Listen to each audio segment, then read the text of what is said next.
Hey, GoldCast Empire. Just to let you guys know, there's a little bit of audio issues at the end of the episode. Just in the overall sound quality, you can hear everything clear. Everything's going to come in crystal clear. No sound issues in terms of what's being said. You should have no trouble listening. But just a little dip in quality as we got to the end. We had some technical issues that we had to work around. All right, but other than that, it's still a great episode, and enjoy the show. Today's episode of the GoldCast is sponsored by an insane, absolutely insane, and very, very satisfying 2020 NFL Draft. Raymond, how did you feel about the draft? We're gonna get into it, really get into it, but just real quick, just overall, did you like it? You didn't like it? You liked the presentation? How'd you feel? I think insane's very appropriate. Not only was this insane, but this is one of the most well-executed drafts in the John Lynch era. And, I'd actually be so bold to say that this is the best draft he's had in terms of, facilitating. Absolutely. Absolutely. We're going to talk all about it once we get into the episode. But before we get started, Raymond, why don't you let them know if they want to talk to the GoldCast about the draft, where can they find us? You can always like the GoldCast, and you can also follow us on Twitter at _GoldCast. And be sure to subscribe to us via Apple Podcasts, YouTube, and Stitcher, all under the same moniker of the GoldCast. Like, subscribe, and comment, because we know that many of you that were chiming in on Twitter and Instagram were also monitoring the draft. Let us know what you think, not only about what the picks, but also how John Lynch played this draft, because that's kind of going to be the focus of today's episode. But we're certainly going to be getting into the draft throughout the week. That's right. This will not be our only draft-centric episode. We are going to have our boy Max Marsh. He'll be back on a little bit later in the week. We believe that episode we're going to record and drop that on Wednesday, and that will be him kind of going into detail about these about these players. He already talked about some of them, but some of these guys we weren't in on. Brandon Ayuk and Javon Kinlaw, two of our first two picks, we did discuss in our draft preview. Check that episode out if you already haven't.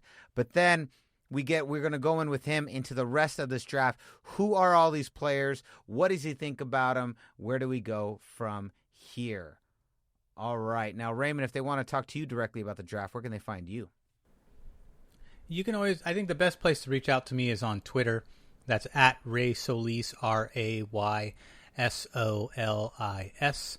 And on Instagram at RaySolis1. That's the number 1, not the spelling.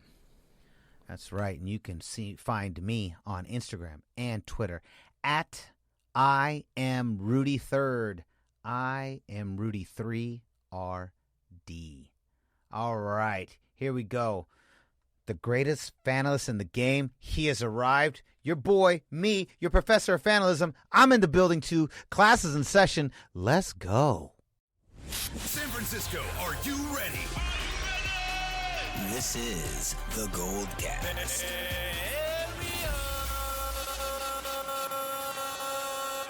Boom! Welcome to another edition of the GoldCast. We are the voice of the Bay. I'm your host, Rudy Solis III, and with me is my brother, my co-host, Raymond Solis first, baby. Boom! All right, Raymond, let's get into this. It was so exciting to have some semblance of professional sports back. It was nice that it was our favorite sport, our team that is nearest and dearest to our hearts, the number 1 team in the San Francisco Bay Area, the San Francisco 49ers. It was wonderful to see our boys represented again in the draft. And let's talk first, Remy, just a little bit about the draft presentation. What did you think about the overall presentation? After watching the NBA horse presentation, that was a kind of a real big letdown overall as how they presented it. I was a little perplexed. So I was a little apprehensive about this NFL draft and if they were able to pull it off. I thought they did. What did you think about the overall presentation of the NFL draft, given the situation that we're in? I thought it was pretty similar to what we normally see, only it was a bit more I thought the coaches and the GMs were more humanized because we would see their kids running around the background, their wives, their dogs. I thought that part was cool. I liked how every shot of every player was at their house with their family. I thought that was awesome. The only thing I didn't like, and let me know what you think of this, I didn't like how every single graphic of every player included some kind of personal, albeit most of the time tragic, stat of the player. I'm like, I understand you're trying to tug at the heartstrings of, with, most likely that's targeting the expanded audience that doesn't care as much about the players. It doesn't care about some of the aspects of the player that we care about, like their measurements and their stats and what they did in the college. So in order to, try to appeal to the expanded audience that doesn't care about that so much, they try to tug at the heartstrings by just dolling out, and they do this in the regular draft too. This is not something new, but they just give out some kind of personal thing, like father died in a car accident, cousin murdered, was homeless in 2010. It's like, come on, like they need to find something else to fill that last stat. I think it's okay to get personal, but they need to stop. They need to get out of the drama side of it. Because if that was me player, I'd actually be offended and kind of pissed off that they put something that personal like on national television for the entire country to see. Yeah, how about getting full ride scholarships to the schools that they played at? How about, if they got degrees? How about, Yeah, what's their major? That's more interesting to me. I don't want to know about this guy's his personal travails. Yeah, it seems like sometimes it just becomes very it became so routine. It felt disingenuous and a little personal at a level that seemed unnecessary. Would you agree with that statement? Yeah, and one of our sister-in-laws was at the house watching, and that was the one thing she noticed. She's like, how come every player has this personal tragedy that's broadcasted on that graphic? And she didn't appreciate it. She was more taken aback by it. So that was my only big, and I think it's a pretty big gripe. Outside of that, I thought everything else was pretty awesome. I love seeing the emotional reaction of the players when they get picked, regardless of what team. I just like watching. If you want to tug at heartstrings, that to me is the perfect Kodak moment. To really reach out to if you really want to reach out to the expanded audience, like wives and sisters and sister-in-laws and nieces and all that kind of daughters, that is the best representation of that. I thought that was great. My favorite was it? Oh man, I'm getting it mixed up now. It was Javon Kinlaw's dad who rolled across the floor. yeah, that was awesome. That was the best reaction. If you guys haven't seen it, go on to Instagram or go on to Twitter, and literally there's a shot, and when they announce that Kinlaw's moving to the 49ers, Javon Kinlaw's father, he drops to the ground. So he drops to the ground and rolls across the floor. So check it out if you've not seen it on social media. It is so funny. Javon Kinlaw's dad. Then he gets up, his arms are up, and then he hugs himself. And then he goes and he turns and he runs and hugs the family. I think that was the most dad moment. And I'm like, you know what? 90% of all dads would do that. And you go to the team that was just at the Super Bowl. You know what I'm saying? You go to a team that is trying to reload and make another run. I mean, how more excited can you get? He literally rolled across the floor. It was the best. That was the best. Yeah, but I agree. The overall presentation was really well done. I thought it was the best of circumstances. It still felt like it still felt like the draft. Yeah, I mean, we would have been home watching it anyways, So that part of it doesn't change at all. But seeing everybody else home, there was more relatability than ever before. Everyone else is at home with their family, and we see lots of players are at home, but normally It's the players that can attend the ceremony itself, often in the later rounds. Sometimes in the there's rare players that can't make it to the first round, but most of the first round players are all there physically, as well as the second round. So it's the later rounds where you get to see some of those reactions, and they're kind of sprinkled in throughout the weekend. But in this case, every single player was getting that same kind of home treatment perspective, which I thought was awesome. It was overall, it was a really good presentation, and I greatly enjoyed it. All right, so Raymond, let's get into the actual draft. So I'm going to start by laying out what our original picks were, and then I want you to break down for the audience. You're going to let them know exactly what happened, because it got pretty complicated, and we had a lot of moving parts here. We had 4 rounds where we had picks, rounds 1, 5, 6, and 7. Round 1, we had the 13th pick of the draft and the 31st pick of the draft. Round 5, then we don't have any picks for 2, 3, or 4. Round 5, we had the 156th and the 176th. In round 6, we had the 210th, and in round 7, the 217th. And that was from, what was that trade from, Raymond, originally? Do you remember which one that was? That was from an older trade. That was an older trade made in August of 2018 with the Detroit Lions. We gave them Eli Harold, and they gave us their 2020 7th rounder. Got it. Okay. That's how much Eli Harold was worth when he was like 23, 24 years old, which isn't saying much. No, it isn't saying much at all. So 6 total picks. Now, Raymond, take us back through the draft weekend, starting with round 1, because, as we talked about in our previous episode when our boy Max Marsh was on the show, we were discussing the fact that we were pretty confident that the Niners would keep the 13th pick and trade the 31st pick back to go into rounds possibly 2 and 3 or 3 and 4. That isn't quite what happened. In fact, I don't think anyone could have predicted what was about to happen. Raymond, take us through all of the picks starting with round 1, because there was action from the get-go. Yeah, and I think you gave out the phrase that I think is really going to encapsulate what this 2020 draft was all about. You said moving parts. Every single pick that you just went through became a moving part for the 49ers, which I've never seen before. The Niners actually had 2 picks in the 7th round. They had 217, which they got from the Lions that you mentioned, but they also had 245, which is near like dead last. That's like the last player in the draft.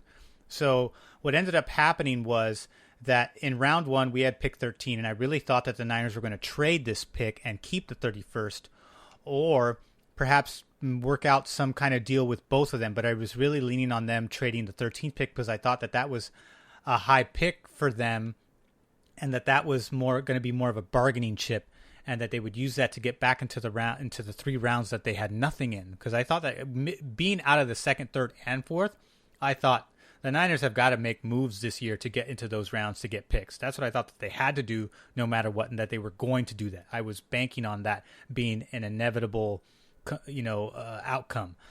But what ended up happening in the first round with that 13th pick is they traded it to the Buccaneers, and they also gave up that 7th round pick, number 245. And they moved down to 14. Tampa Bay moved up to 13, and they got an offensive tackle.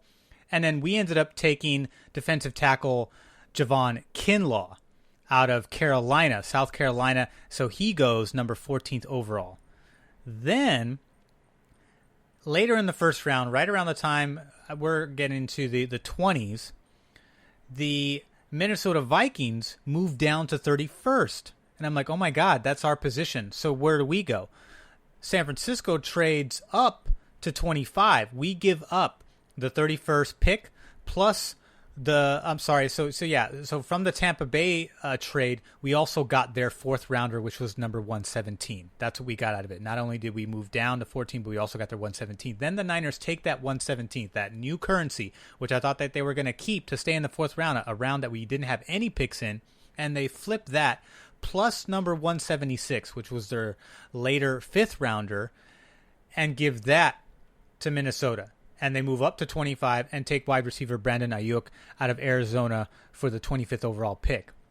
Then, mid-draft, so in the rounds that we have nothing going on because we officially don't have anything in the 2nd or the 3rd or the 4th, and we traded one of our picks for the 5th round. So we only have one pick in the 5th. So I'm like, all right, well, we just got to sit and wait for the 5th then.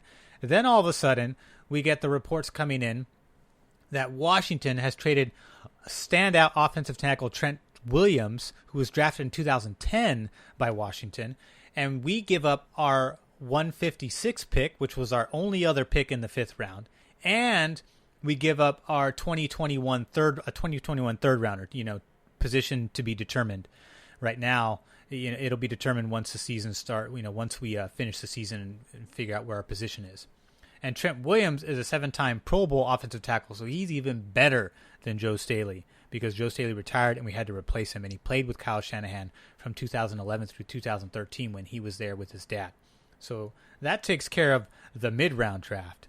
Then in round 5, which I believe we have nobody, all of a sudden the Niners trade Matt Breida to Miami for their 5th round pick, number 153. And we take that 5th round pick and get another offensive tackle, Colton McKivitz out of West Virginia, who goes for number 53rd overall.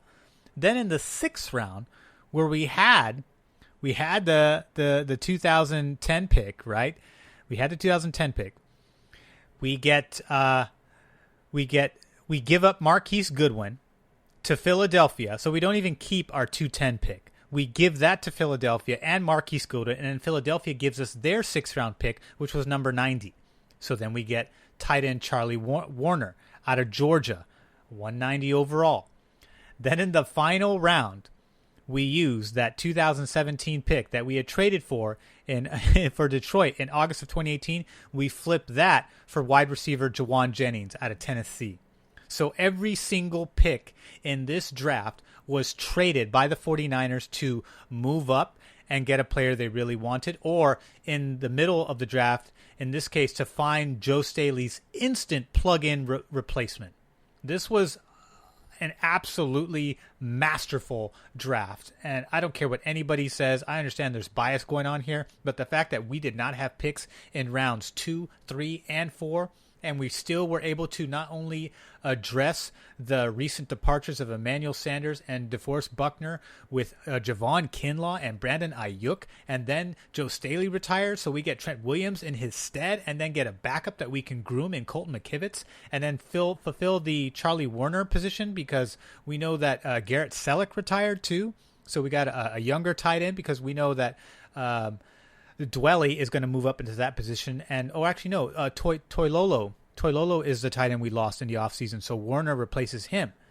And that Jawan Jennings is going to come in to perhaps fill the void of young wide receivers and maybe work his way up. We don't know. He's a 7th rounder. Not many 7th rounders really make it to, bona fide, solidified, crazy starters in the NFL. I think the one exception is maybe Trent Brown, who actually became a Pro Bowler, but that was it. Outside of that, this was a crazy draft. The Niners did some work that I did not see coming. I thought we would trade a couple of picks in the 1st round. I thought we would negotiate those 2 picks to get into the 3 rounds that we were missing. But sure enough, we did trade those ones, but we trade every other pick, and I think we got a really exciting draft class. Absolutely. It was a really exciting draft class. The only place I would have liked to have seen them address was the secondary, but I also famously said this last year, and they made me pay for it by having one of the top best secondaries in the league. I believe they have a lot of faith, clearly, and it looks like they're assuming that dominance will continue, and they really got the fact that we were able to replace 3 major hits so quickly was very impressive. Getting Trent Williams from Washington, I don't know what on earth Washington was thinking giving us Trent Williams, but I know that when they asked Sean McVay about it, he kind of jokingly said, yeah, I did hear. Now I'm going to go down a gulp of coffee, or something about going and getting a big coffee, and he to emphasize his nervousness. The thing I noticed too, Raymond, not a lot of our our opponents across the pond, not a whole lot of emphasis on O-line, yet here we are restacking, reinvigorating that O-line to give us more protection for Jimmy G. A lot of people did ask about the Charlie Warner pick. Yeah, basically an adrenaline shot. Yes, a huge adrenaline shot. A lot of people asked about Charlie Warner. Why are we getting him when we have George Kittle? You guys have to understand Warner's being brought in for his blocking ability, and already, as Raymond had mentioned, we lost some tight ends. So this was a huge, huge move. We needed to refill that spot, and he is being brought in for his blocking prowess. Kittle can't just do it all. He can't do it all the time, and 49ers have no issue with running 2 tight end sets. Not only that, let's not forget, Kittle went down for a little bit last year. We need that depth right there at such an important position. It allows, like you said, Raymond, Dwelly to move up. Warner kind of moves into his spot. Juwan Jennings, we will see. I would assume there really wasn't a cornerback maybe at the round 7 that they really liked. But overall, Raymond, an excellent, excellent draft. Let me ask you a question. Who are you most excited to see? Gosh, where do I start? I think Javon Kinlaw. I'm a defensive guy. I love defense. I know on offense, I'm really looking forward to Jalen Hurd, and I want to see what this Brandon Ayuk kid is going to do, and we're going to break these guys down in depth in later in the week. But right now, looking at the paper, I would say Javon Kinlaw. For sure. Just like last year, it was like, I want to see Nick Bosa. I want to see what this kid can do. He's supposed to be the most polished player in the NFL. I want to see how polished he actually is. And sure enough, he lived up to the hype. Javon Kinlaw, a little bit different in that regard. But to me, I think he's in a similar position as DeForest Buckner when we drafted him, who had a pretty decent rookie season. But that was with a terrible team. Now you have a Javon Kinlaw who's, in a similar position to come in and play for a terrific team with terrific players around him. I think that's going to elevate and accelerate his growth, and I think you're going to see more production out of him than you would, of course, if he was on, the Niner team of, 2016 when we did draft DeForest Buckner. Yeah, Javon Kinlaw is who I am also most excited for. I would say the second one after that is Trent Williams, to see what he can do on the left side of Jimmy G, and then third place would be Brandon Ayuk. Those are the 3 in that order: Kinlaw, Williams, Ayuk. Ayuk also, another great fun fact about him. He grew up a 49ers fan. He had this went viral on 49ers Twitter and 49ers Instagram. It was a picture of him as a kid, his little school picture. He's wearing a red turtleneck, and it's got the 49er logo on the left side, and he wrote, "It was written," on his post. And I would say welcome to the family, but the great part is Brandon Ayuk has been a 49er faithful since he was a kid. So that's a really amazing and rare thing to happen, to have someone who grew up his whole life rooting for the team that he wanted to be on, and now he's on that team. So not welcome to the family, welcome to the promotion, Brandon Ayuk. You've gone from faithful to player. That is a rare step that very few take, and only the few and the proud can actually make that move. And so that's a pretty awesome step for him. Yeah, totally. I thought that was a really cool little personal stat. Again, the appropriate personal stat that we should see going into this. Although maybe you don't show some of those ones, you save them till after they get drafted, just because you don't want to, show any kind of bias prior to them getting picked, because then it'd look really odd, Then grew up a Miami fan, selected by Washington, yeah. But yeah, I think that was a cool little personal note on his end. But yeah, Trent Williams for sure. This is a 7-time Pro Bowler, most likely a bona fide Hall of Famer. For sure. I think I'm very excited to see what he can do. He played in a Kyle Shanahan offense, so there's going to be some familiarity that he's going to have when he transitions here and sees the playbook that we have installed here. There's going to be a lot of similarities in that zone running scheme. Obviously, some of the terminology might be a little bit different, but he's going to be familiar with everything he sees here. I mean, here's the thing. Trent Williams, there's not going to be any hand-holding here. This is a guy who's been in the league for a very long time. He knows exactly what he's doing. He's been in the league for 10 years. He didn't play last season because he's dealing with health issues, but from 2012 to 2018, this guy was in a Pro Bowl. 7 straight years. This guy is insane. And now we've got him. And that's the craziest thing is there was a lot of teams that were interested in the Trent Williams sweepstakes.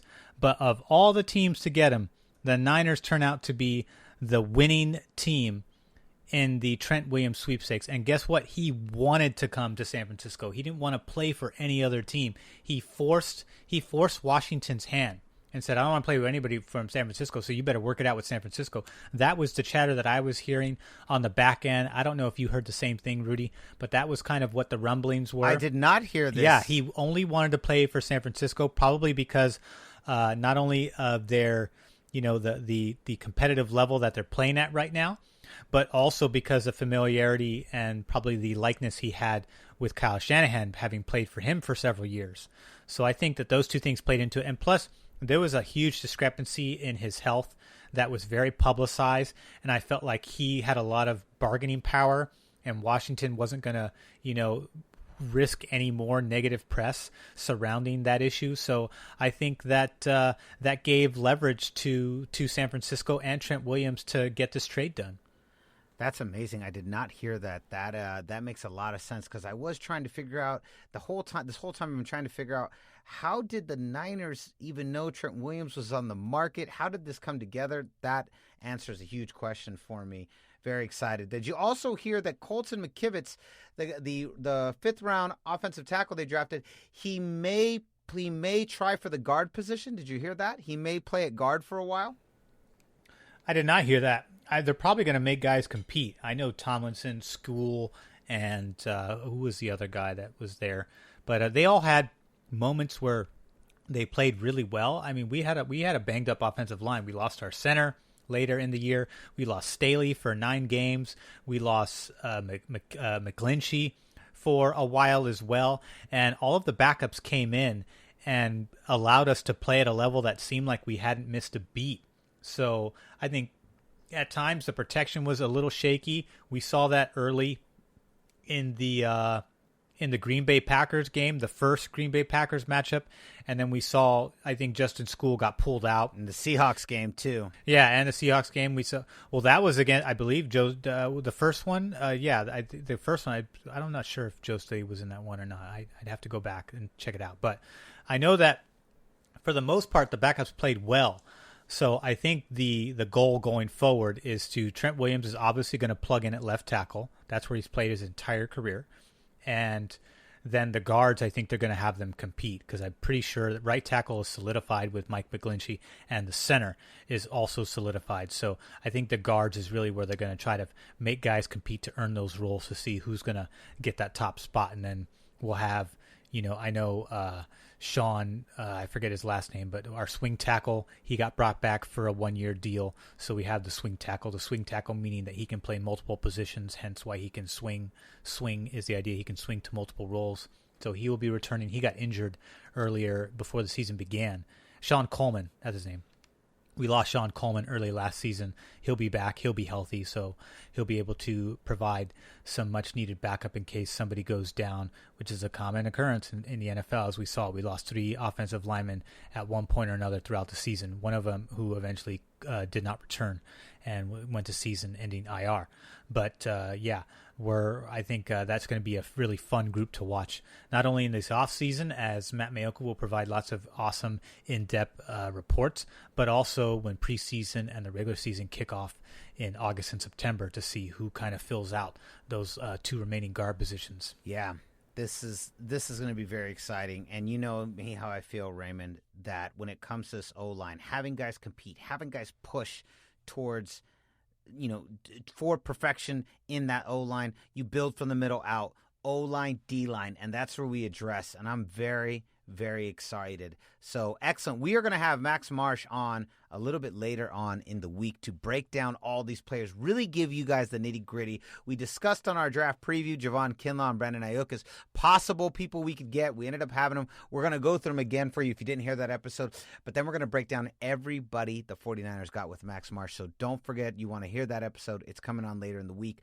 Next up, I want to go into a little bit more somber news, the news that probably made me the most sad, and that's, of course, obviously Trent Williams is here. That means Joe Staley must be out, and unfortunately the rumors were true. Raymond, I thought during the week when we traded with Tampa Bay on Thursday. Remember, I even told you this during the trade. I said, this means Joe Staley's staying because we traded and Tampa Bay got one of the big offensive tackles that was on the board.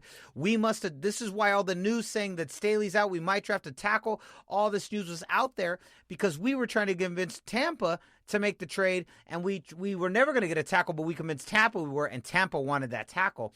I thought that the move, and so, when we traded and they picked up Tristan Wirfs from the University of Iowa, I thought for sure that's what it meant, that all that press about Joe Staley retiring was just smoke and mirrors, but it ended up not being true. Unfortunately, it was a fact.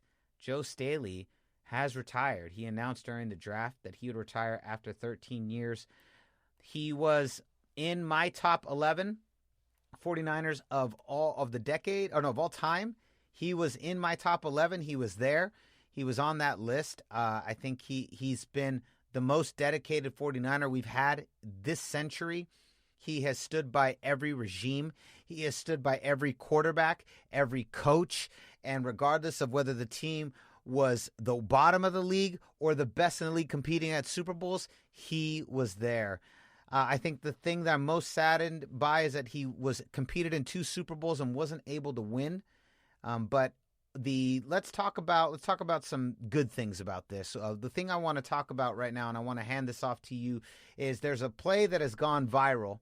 It's I'm going to call this the Joe Staley play, and it was a play that took place during the catch 3, which also ended up on you and I both. It made all of our number 1 top 11 49ers game of the decade, you, me, and Candlestick will.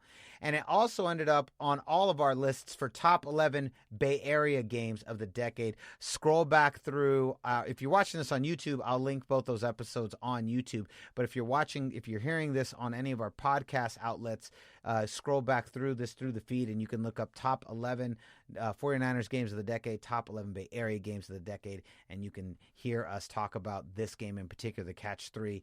Raymond, take these people through this play. This play has gone viral. Everyone's been posting it as being this seems to be the unanimous number 1 favorite play from Joe Staley, and this comes from 49ers Saints, the 2012 divisional round playoffs.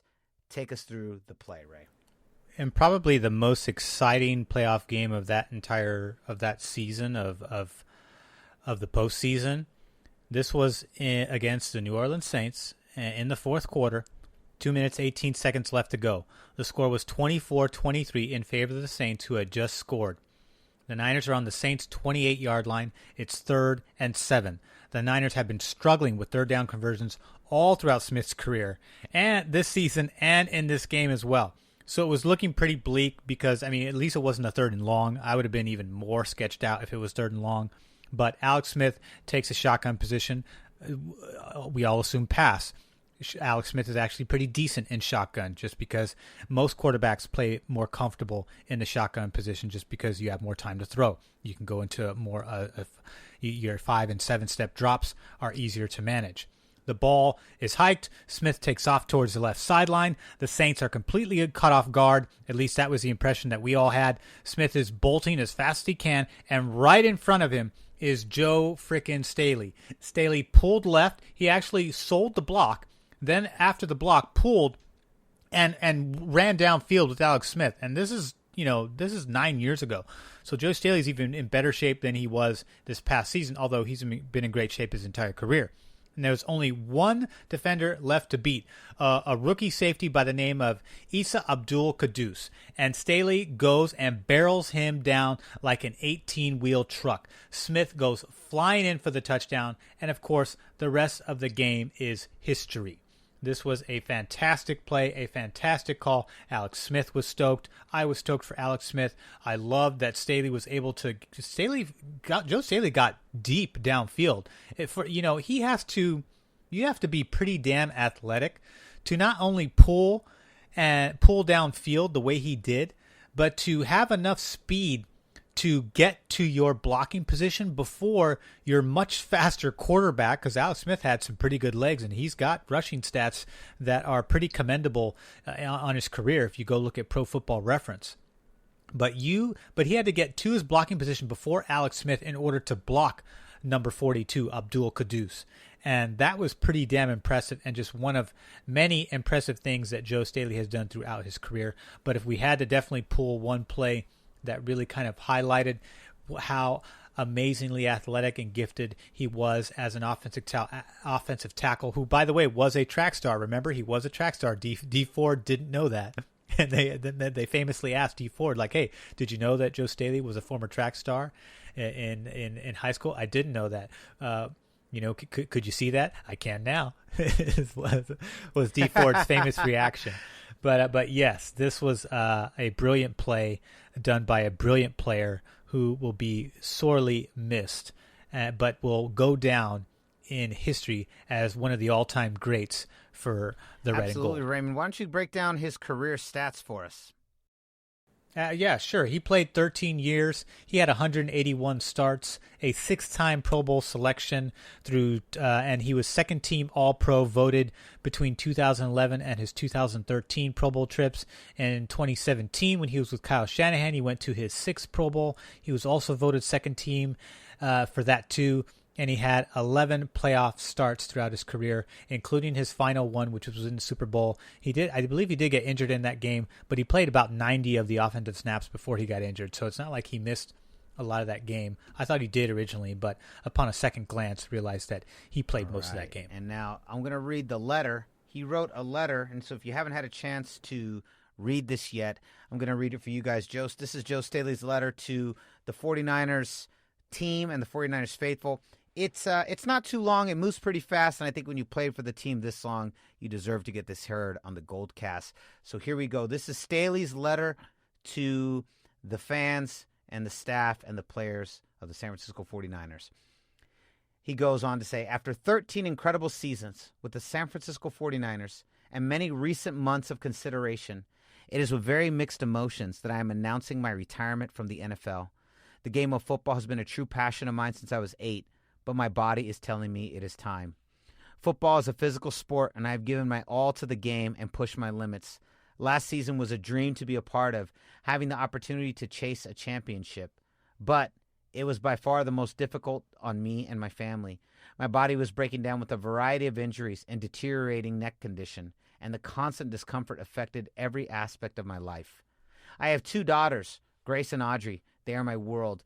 To choose to play another season when my body says it's done and risk my future with them and my ability to be the father I want to be would be selfish and reckless. I want my daughters to know that I will always choose them no matter what. I want to thank so many people who have made my career so fulfilling, starting with the York family. It was my wish to deliver the Lombardi Trophy to you in my 13 years here, and it hurts to have fallen short. I will be forever grateful to your family for allowing me the opportunity to represent the franchise and wear the red and gold my entire career. I thank you. And that was in all bold. To all the coaches that I have played for, each of you had a huge impact on how I shaped my game. I learned so much from you and would have not been the player I was without your time and commitment. You all made coming to work each day a blessing and challenged me to achieve more. I thank you. To all the players I shared the field and locker room with over the years, coming to work each day was enjoyable because of the bond we shared. This time has granted me friendships and memories that will last me a lifetime. I thank you. To all the support and operational staff, your countless hours and sacrifices to make sure the players are ready to perform on game day are truly appreciated. You are not told enough how important and integral these roles are. I thank you. To the 49er faithful, you embrace this kid from Central Michigan with a loud and obnoxious personality with open arms. And I hope grateful. I made you all proud with my effort and commitment every time I took the field. While I wish we had won at least one of the Super Bowls I was fortunate enough to play in, this franchise has never been in better hands and had more promise. Stay committed and loud. The players hear you. I thank you. Finally, to my wife, Carrie, you have been the calm and loving support I have needed since the moment we met. You have been selfless and patient with me and our family throughout my career and handled the stresses with graceful ease. You make me a better person and are a beautiful mother to our children. I look forward to writing the next chapters of our life together. I thank you and I love you. I hope to be present for the organization moving forward and will always have a deep love for the San Francisco 49ers and the Bay Area. While I am sad and disappointed my time has come to step away, I leave with my head held high, knowing I gave my all to the game. I fulfilled the dreams I had as a kid. Now I will turn my attention to helping my daughters cultivate and achieve dreams of their own. With sincere love and gratitude, Joe Staley, number 74. Oh, Boom. God, that tugs at the heartstrings, man. Yeah, George Kittle made a video, and he cried during his video to thank Joe Staley. Yeah, that was a really beautiful, beautiful, beautiful, heartfelt message from the man. Raymond, let me ask you a question. Do you think they will retire his number? You know, the impression I've gotten from pundits and just my own opinion is that they probably will at some point. I don't know if he's, the greatest of all time, just because there were some pretty amazing tackles that played for this team throughout the 5 Super Bowl championship teams. But I do think that Staley is definitely going to go down and probably end up in the 49ers Hall of Fame at some point. And if they do retire his number, they're probably going to wait until after all of the shelter-in-place order is lifted. That way they can give him a formal and proper send-off. I hope so, too. Wait till the crowd's there. He deserves that. He deserves to not do that to an empty crowd. He deserves to an empty stadium. He deserves to have it done with the crowd. But I know that I speak for myself and for you, Raymond, and for Candlestick Will, and on behalf of the GoldCast and the GoldCast Empire, we truly thank Joe Staley for all the years of incredible football he gave us. Absolutely incredible football. So you thank us, we thank you from the bottom of our hearts. Absolutely. It was a wonderful, wonderful run. Yeah, definitely my favorite offensive lineman out of this group, just because he was the staple. He was always there. He didn't get traded. Everyone else got traded. Adam Snyder left. Alex Boone left. Anthony Davis kept coming in and out of retirement because he couldn't make up his damn mind, and it was frustrating. We know that what's his name also left, Mike Iupati, who was pretty awesome during his time with us too, but he left. He actually went to the enemy of all teams.